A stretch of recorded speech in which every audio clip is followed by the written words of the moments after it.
All right. Today we're going to dive into something that can be really unsettling. It's a powerful form of manipulation. We are going to navigate the incredibly confusing maze of gaslighting, figure out what it is, how it actually works, and most importantly, how you can start to reclaim your own reality. So let's get into it. So, let's just start with a feeling. You know that dizzying, completely disorienting moment when you were so sure about something, but someone you trust shatters that certainty with a flat-out denial. You know what you saw, right? You know what you heard, but they just look you right in the eye and say, that never happened. It's one of the most baffling and unsettling feelings, and it can seriously make you question the very ground you're standing on. And that feeling, that horrible sensation that maybe, just maybe, you're losing your grip, that's exactly what we're going to unpack today. This isn't just a simple disagreement we're talking about, oh no. It's a direct challenge to your perception of reality itself. And if you've ever felt it, trust me, you are not alone. Okay, so let's shift from just the feeling to the actual concept. It is so important to put a name to this kind of manipulation. Why? Because naming it is the absolute first step toward recognizing it and eventually fighting back. And that name, as you see, is gaslighting. The term actually comes from this old 1938 play called Gaslight. In it, a husband tries to convince his wife she's going insane. And one of the ways he does it is by secretly dimming their gas-powered lights and then completely denying it's happening when she points it out. And just like in the play, that's what gaslighting is. It's a deliberate, systematic attempt to overwrite your reality with theirs, making you doubt everything, your memories, your perceptions, even your own sanity. Now, gaslighting isn't just a single action. It's really a whole strategy. And like any strategy, it relies on a specific set of tools. So, come on, let's open up this manipulator's toolkit and see exactly what's inside. The whole entire goal here is to create a distorted reality that benefits the manipulator, right?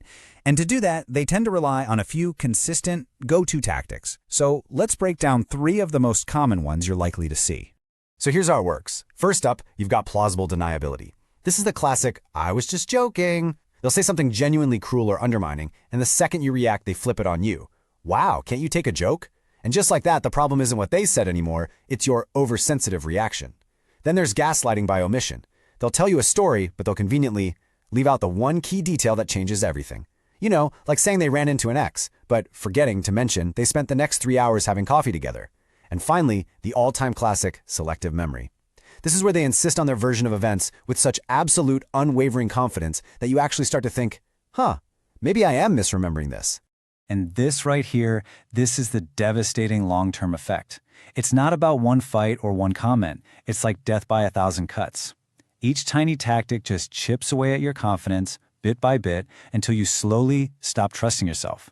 You just start to accept their version of the truth because fighting them is exhausting, and at a certain point, you're not even sure what's real anymore. Okay, understanding the problem is huge, but it's not enough. So now, let's pivot to the solution. How do you start to push back against this reality-bending stuff?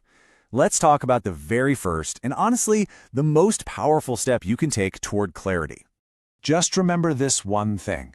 The whole point of gaslighting is to replace your reality with theirs. So, the big question is, how do you defend your own truth when it's under attack?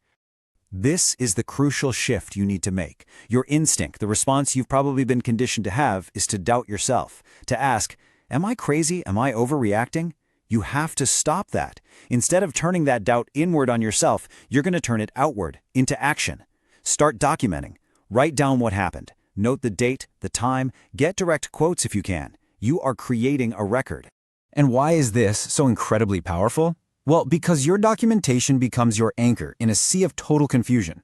When your memory is being actively challenged, when you feel yourself starting to drift, you can go back to your notes.